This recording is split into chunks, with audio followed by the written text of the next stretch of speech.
మధ్యప్రాచ్యం మరోసారి ఉత్కంఠ భరిత దౌత్య యుద్ధానికి వేదికైంది. అమెరికా ఇరాన్ మధ్య నెలకొన్న ఉద్రిక్తతలు తగ్గుతాయా లేదా అన్నది ఇప్పుడు ప్రపంచవ్యాప్తంగా $1 మిలియన్ ప్రశ్నగా మారింది.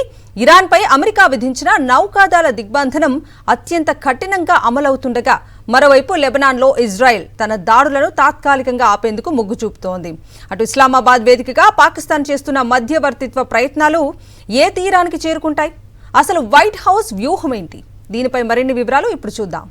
అమెరికా ఇరాన్ మధ్య ముఖాముఖి పోరు ఇప్పుడు సముద్ర గర్భంలో కనిపిస్తోంది. హర్ముజ్ జలసంధిలో అమెరికా విధించిన నౌకాదళ దిగ్బంధనం గత 48 గంటలుగా విజయవంతంగా కొనసాగుతోంది.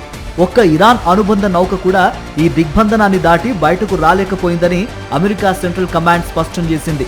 చైనాకు చెందిన రిచ్ స్టార్రీ వంటి భారీ ట్యాంకర్లు సైతం అమెరికా హెచ్చరికలతో వెనక్కి తిరిగి వెళ్లాల్సి వచ్చింది. మరోవైపు వైట్ హౌస్ దౌత్యపరంగా ఆచితూచి అడుగులు వేస్తోంది. వచ్చే వారంతో ముగియనున్న అమెరికా ఇరాన్ కాల్పుల విరమణ పొడిగింపుపై ప్రెస్ సెక్రటరీ కరోలిన్ లివిట్ కీలక వ్యాఖ్యలు చేశారు. సంధి పొడిగింపు వార్తలు ప్రస్తుతానికి నిజం కాదని చెబుతూనే చర్చల పట్ల ఆశాభావం వ్యక్తం చేశారు. అధ్యక్షుడు ట్రంప్ డిమాండ్లకు ఇరాన్ తలొగ్గడమే ఆ దేశానికి శ్రేయస్కరమని ఆమె పరోక్ష హెచ్చరికలు జారీ చేశారు. ఇక లెబనాన్ సరిహద్దులో యుద్ధ వాతావరణం కొంత శాంతించే సూచనలు కనిపిస్తున్నాయి. హెజ్బొల్లాతో పోరాటాన్ని కనీసం వారం రోజుల పాటు నిలిపివేసేలా స్వల్పకాలిక సంధిపై ఇజ్రాయెల్ ఆలోచిస్తోంది.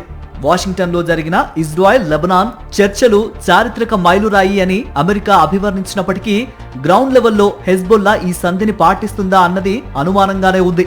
బుధవారం కూడా దక్షిణ లెబనాన్లో జరిగిన వైమానిక దాడుల్లో 3 పారామెడిక్స్ మరణించడం పరిస్థితి తీవ్రతకు అద్దం పడుతోంది. ఈ క్లిష్ట సమయంలో పాకిస్తాన్ తన హైబ్రిడ్ దౌత్యాన్ని వేగవంతం చేసింది.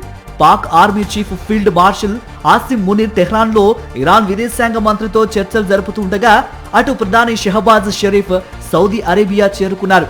ఇస్లామాబాద్ వేదికగా 2వ విడత శాంతి చర్చలు జరిగే అవకాశం ఉందని అధ్యక్షుడు ట్రంప్ చేసిన ప్రకటన ఇప్పుడు అందరి దృష్టిని ఆకర్షిస్తోంది. చమురు ధరలు ప్రపంచ ఆర్థిక వ్యవస్థపై ప్రభావం చూపుతున్న ఈ సంక్షోభం మరికొన్ని రోజుల్లో ఒక కొలిక్కి వస్తుందని విశ్లేషకులు భావిస్తున్నారు.